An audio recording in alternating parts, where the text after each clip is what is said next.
बिस्मिल्लाहिर्रहमानिर्रहीम। नाज़रीन, मैं हूं जावेद बलोच और आपसे आज हमने इंतहाई अहम ख़बरों के हवाले से बात करनी है।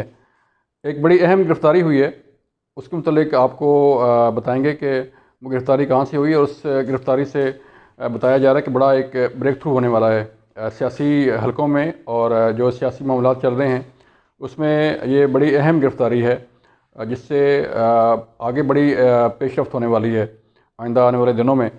और इस गिरफ़्तारी से बड़े बड़े सियासतदानों पर जो है वो हाथ डालने के हवाले से भी बातें चल रही हैं, उसके मुतालिक आपको आगाह करेंगे। इसके साथ साथ जो सुप्रीम कोर्ट का फ़ैसला था पंजाब में और केपी में इलेक्शन के हवाले से, उस पर अमल दरामद के हवाले से आज एक अहम इजलास हुआ है इलेक्शन कमीशन का, उसके मुतालिक भी तफसीलात आपसे शेयर करेंगे।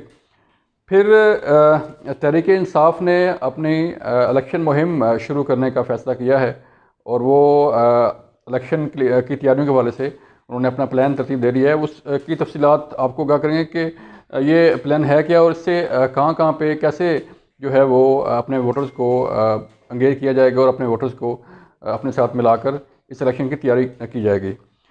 फिर आज बड़ी ख़बर और अफसोसनाक ख़बर भी ये है कि डॉलर्स का जो है वो तो डॉलर का भाव जो है वो काफ़ी बढ़ गया है, तकरीबन 19 रुपये आज इजाफ़ा हुआ है और डॉलर है भी गैब। इसके मुतालिक भी बात होगी। और फिर आज स्टेट बैंक ऑफ पाकिस्तान ने अपनी मॉनेटरी पॉलिसी में शरह सूद में 3% इजाफ़ा कर दिया है, यानी कि 17 से 20% शरह सूद हो चुकी है। इससे महंगाई का जो तूफ़ान आएगा और जो चीज़ें सामने आएंगी उसके मुतालिक भी हम आपको आगाह करने जा रहे हैं। इससे पहले कि नाज़रीन हम शुरू करें, हमें अपनी राय से ज़रूर आगाह किया करें ताकि हम अपने इस वीलॉग को, इस ख़बरों और तजज़िये को जो है मज़ीद बेहतर बना सकें। शुरू करते हैं। जो गिरफ़्तारी हुई है वो पंजाब से नहीं हुई, ना केपी से हुई है और ना सिंध से हुई है। ये गिरफ़्तारी हुई है पाक ईरान बॉर्डर पर। पाक ईरान बॉर्डर पर कौन जो है वो ईरान का बॉर्डर क्रॉस करने जा रहा था, जो राय फ़रार इख्तियार किए हुए था। गुज़श्ता कई रोज़ से ख़बरें आ रही थीं कि मोहम्मद ख़ान भट्टी जो दस्ते रास हैं साबिक़ वज़ीर आला परवेज़ लाई के, उनके मतलब ये कहा जा रहा था कि वो उन्हें कहीं उठा लिया गया है और वो मंज़र से गायब थे। अब उन्हें तलाश करने के हवाले से न सिर्फ पुलिस जो है वो सरगर्दा थी, बल्कि तमाम इदारे जो है वो उनको तलाश करने के हवाले से अपनी कोशिशें कर रहे थे। और आज वो पकड़े गए हैं पाक ईरान बॉर्डर पर। ईरान का बॉर्डर क्रॉस करते हुए उन्हें गिरफ़्तार किया है एंटी करप्शन पंजाब ने।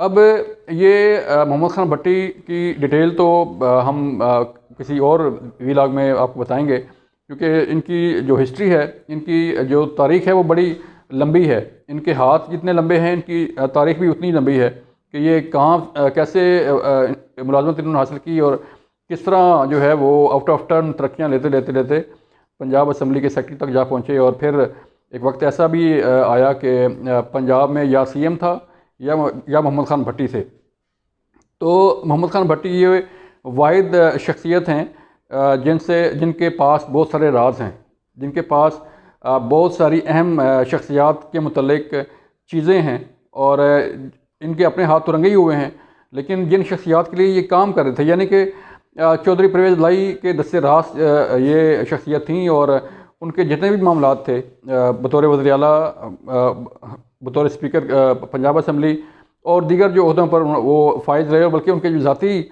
अमूर थे वो भी ये अंजाम देते थे।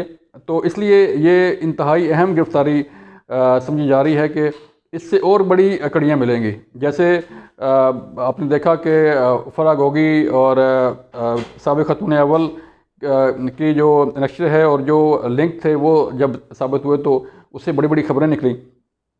अब इनकी गिरफ़्तारी से जो है वो बहुत बड़ी ख़बरें निकलने वाली हैं। ये बताया जा रहा है, ये ज़राए बता रहे हैं कि जब ये अपना मुंह खोलेंगे और राज उगलेंगे तो कई लोगों के पर्दाफाश होंगे। तो देखते हैं एंटी करप्शन पंजाब जो है वो कब इनसे इनके सीने में जो राज हैं और जो इनके हाथों से जो चीज़ें निकली हुई हैं वो कब तक मंजर-ए-आम तक आती हैं और इसमें क्या पेशरफ्त होती है। इसके साथ आज जब सुबह मार्केट में काम का आगाज़ हुआ स्टेट उसमें डॉलर जो है उसने तेज़ी से अपनी छलांग मारना शुरू की और छलांग मारते हुए 19 रुपये तक जा पहुंचा। अब अगर डॉलर जो है वो इंटर बैंक रेट 285 रुपये का हो गया है, तो आप समझ सकते हैं कि महंगाई और जो डॉलर गायब होने का जो चक्कर है वो किस हद तक हो गया होगा। डॉलर इस वक्त जो मार्केट में हमने अपने ज़राए से पता भी करवाया और मुख्तलिफ लोग जो हमें बताते हैं फ़ोन करके भी और उनसे रब्ते होते हैं, तो सूरत इस वक्त पाकिस्तान में ये है कि कराची से लेकर खैबर तक डॉलर मार्केट से गायब है। डॉलर मिल नहीं रहा, और अगर मिल भी रहा है तो ब्लैक हो रहा है। कोई 300 का दे रहा है, कोई 325 का दे रहा है, कोई 310 का दे रहा है। तो जो जुड़े हुए हैं इन डॉलर के कारोबार के साथ, या जिन बच्चों की बैरून मुल्क फ़ीसें जानी हैं, या जिन लोगों ने एलसी खुलवानी है, या जिन लोगों के कंटेनर्स रुके हुए हैं शिप यार्ड पे, उनके लिए जो है वो इश्यूज़ काफ़ी बनते जा रहे हैं। फिर आपने पीछे भी देखा होगा कि जब एलसी नहीं खुल रही थी तो न सिर्फ मेडिसिन का जो है फुकदान पैदा हो रहा था मुल्क में, बल्कि और कई कारोबार जो है वो इंतहाई अहम मामला जो है वो रुक गए थे। तो इसमें कोई दूसरी राय नहीं है कि डॉलर गायब होने से महंगाई में किस तरह इजाफा हो रहा है और किस तरह पाकिस्तानी गवर्नमेंट को मुश्किल का सामना करना पड़ेगा। ये मज़ीद आगे चल के और मुश्किल सूरत हाल पैदा होती नज़र आ रही है। फिर जो इसके साथ साथ आज स्टेट बैंक ऑफ पाकिस्तान ने अपनी मॉनेटरी पॉलिसी का जो है वो ऐलान किया। इसमें भी शरह सूद 3% बढ़ाकर 20% कर दी गई, यानी कि पहले 17% तक था शरह सूद, और फिर इसे बढ़ाकर 20% कर दिया गया। इसका मतलब है कि जो बैंकों के मामलात हैं वो उसमें किस कदर मुश्किलात पैदा होंगी और किस कदर इजाफा होगा, और इसका ये इजाफा जो है वो आम शख्स पे नहीं होगा, आम किसी और शख्स पे नहीं, बल्कि आम पब्लिक पर होगा। और इसका असर जब पब्लिक पड़ेगा, मार्केट में पड़ेगा, तो फिर महंगाई और ये सारे मसाइल जो है वो उनके साथ भुगतना पड़ेगा। फिर इसके अलावा नाज़रीन, तहरीक-ए-इंसाफ़ चेयरमैन तहरीक-ए-इंसाफ़ ने हफ्ता के रोज़ अपनी इलेक्शन कैंपेन का आगाज़ करने जा रहे हैं, और इलेक्शन कैंपेन जो है उन्होंने अनाउंस किया कि वो मुख्तलिफ़ सूबों से शुरू करेंगे पंजाब और केपी के इलेक्शन के लिए। अभी तक इस जो सुप्रीम कोर्ट का फ़ैसला था उस पर अमल दरामद शुरू नहीं हुआ, लेकिन खान साहब ने अपनी कैंपेन का जो है वो ऐलान कर दिया है कि हम किस तरह कैंपेन करेंगे, और इसी फैसले की आड़ में जेल भरो तहरीक जो है वो भी ख़त्म कर दी गई है। अब सवाल ये पैदा होता है कि जो कारकुन, जो रहनुमा अब इस जेल भरो तहरीक में गिरफ़्तार हुए, उन्हें मुख्तलिफ़ जेलों में रखा गया। किसी को शाहपुर जेल में रखा गया, किसी को राजनपुर भेजा गया, किसी को भावलपुर जेल में भेजा गया, किसी को डीजी खान, और मुख्तलिफ़ दूर दराज इलाकों में जो है वो कारकुन और रहनुमा मौजूद हैं इस वक्त। तो उनको उनकी रिहाई के लिए क्या बंदोबस्त किया है बतौर जमात तहरीक-ए-इंसाफ़ ने? जब हमारी मुख्तलिफ़ लोगों से बात हुई तो उनका ये कहना था कि तहरीक-ए-इंसाफ़ को जो है वो बतौर जमात अपने आप को इन्वॉल्व करना चाहिए था, कि उनकी ज़मानतों के हवाले से, उनकी रिहाई के हवाले से, उनके खाने पीने के हवाले से, ये चीज़ें जो हैं वो अभी तक उन कारकुनों तक पहुँचना नहीं शुरू हुई। तहरीक-ए-इंसाफ़ ने उन्हें अप्रोच नहीं किया।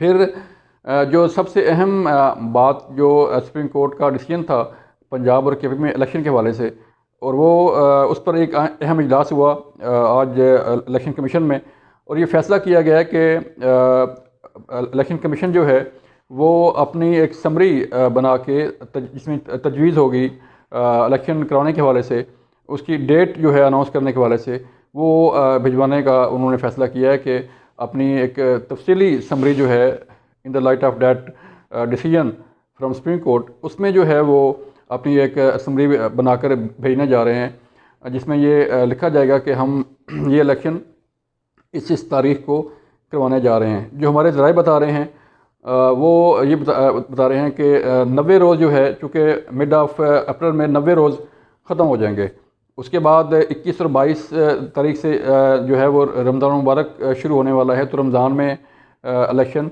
नहीं हो सकते। तो ये मामला हमें ईद उल फितर के बाद जो है वो नज़र आ रहा है, यानी कि मई और जून में। अब जून में बजट की तैयारियां भी होती हैं, और जो फाइनेंशियल एस्पेक्ट्स हैं वो भी उनका भी सामना करना पड़ता है। तो ये सारी सूरत हाल सामने होगी मई जून के कहीं आखिर में जाके जो है वो ये इलेक्शन होते, अगर हुए तो नज़र आ रहे हैं, वरना इससे पहले ये मुमकिन नज़र नहीं आ रहा कि इलेक्शन हो।